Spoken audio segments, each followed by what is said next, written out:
Hey guys, welcome back. It is Storm, and in this video we're going to take a closer look at this little contraption. This is something that I've featured in one of my simple redstone video series, and it's a little trick that we've got using some redstone logic, dispensers, and just something that causes a block update. So let's take a closer look. First of all, let's just open up this chest, and you'll notice that a whole lot of arrows got shot at my face. Now none of them hit me because I'm in creative mode, so let's go into survival. And I've currently got full hearts and I'm in peaceful, so I'll regen health as well. Let's just see how deadly this is. And you can see it took away a few hearts, and now if a player is low on hearts, when he opens that chest, it might actually kill him. So that's just 2 attempts there, and it got me less than half health then. So it's pretty deadly and it shoots quite fast. So let's take a little bit of a closer look at how this little contraption works. Now let's just go back into creative mode first. Now this is based on a very simple concept that's been in Minecraft for as long as I can remember, but the behavior has changed. So you would all know this kind of trick where when you have a redstone torch and a block above it, and then you place redstone dust here, it creates this very fast clock and it burns out the torch. Now in old versions of Minecraft, I remember sometimes this torch would just wake up and then it would do a little clock cycle, fizz out, and then that cycle will repeat quite randomly. But I've noticed in the more recent versions of Minecraft, I'm currently in the 1.8 versions of Minecraft, that behavior is no more and it just stays in this state. This torch does not turn back on. You can log out of your world, reconnect into your world. You can unload the chunk, reload the chunk, and this torch will not fire up. That's through my testing anyway. And we can take advantage of that because you can wake this whole system up and get it to pulse, and by creating a very fast clock, just by giving it a block update to this torch.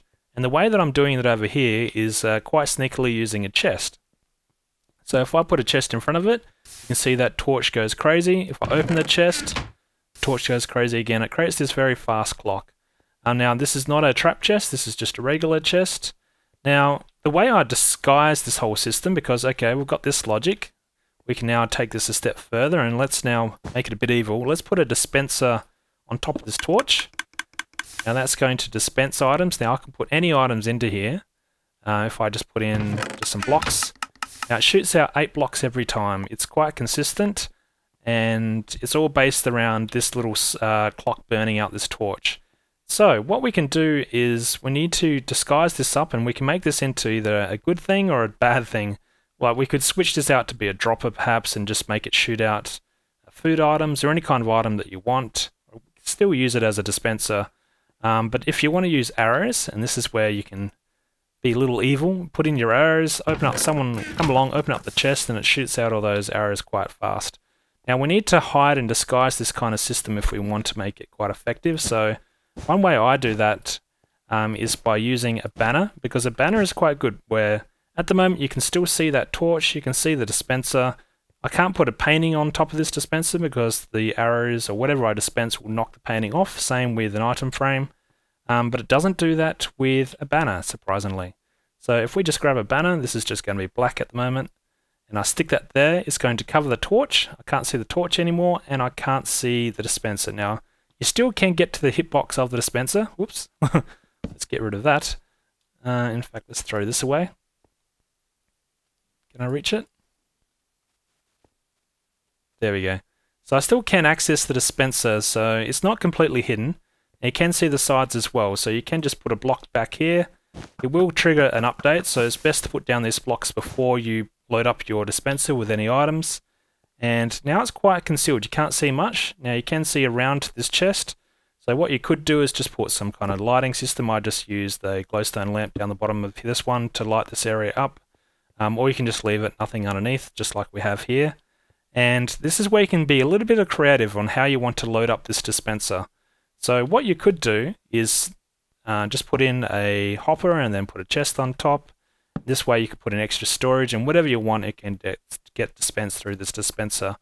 But what it will mean that there will be items always inside this dispenser though. And if you're worried about users being able to access this dispenser, so they will always know, if they were smart they could check in here and go, oh, there's arrows in there, that looks deadly. We can get around that quite simply actually. So let's use a dropper here. We'll hook that up, and then we'll hook in one of these guys. Now we've got a hopper connected to a double chest. Now this could be a single chest, just allowing us to have extra storage. And what's going to happen is, I'm going to throw in, let's throw in some arrows into this chest. And that's going to, this hopper is going to pull the arrows from this chest down through the hopper and load them up into this dropper. Now this dropper is not accessible from the front. So what I'm going to do is I'm just going to remove all the arrows we had in the dispenser originally. And now we've got all the arrows going inside to this dropper.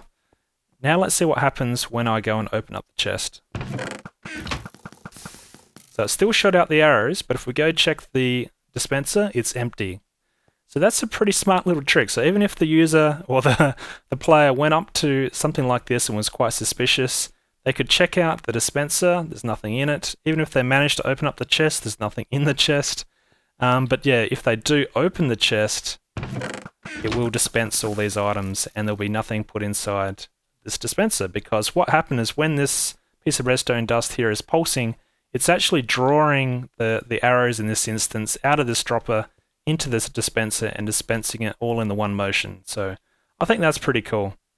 Now what you could do is maybe you wanted to give it some options to the player. Maybe you want it to be a good thing or a bad thing, or maybe a mixture of the two.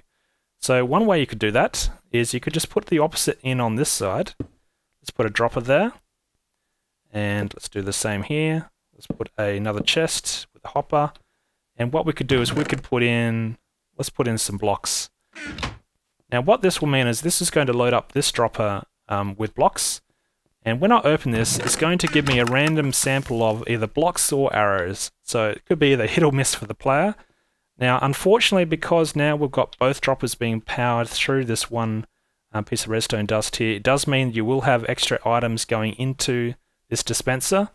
You can't avoid that because you've got more things going into the dispenser at the same time than what can be dispensed or shot out. So easiest way to do that is just to not have a solution like this. Maybe you want to connect up some other contraption like this where you just wanted some extra storage this way or something like that to load up the this particular dispenser. Anyway, I think this is a smart little trick you can do with redstone. I don't know when this will be patched or fixed in the future, but I think at the moment, why not just exploit it a little bit, have a little play around with it. I'm sure it will surprise your friends, particularly if you set it up where you don't have items going into this dispenser. And yeah, it'll be a bad day for them. So, thanks for watching, guys. Hopefully you guys like this kind of little contraption. Be evil or be nice, it's up to you. And hopefully you guys can try this out in your own world. Thanks for watching, and I'll see you guys in the next one. Alright, see you guys. Cheers.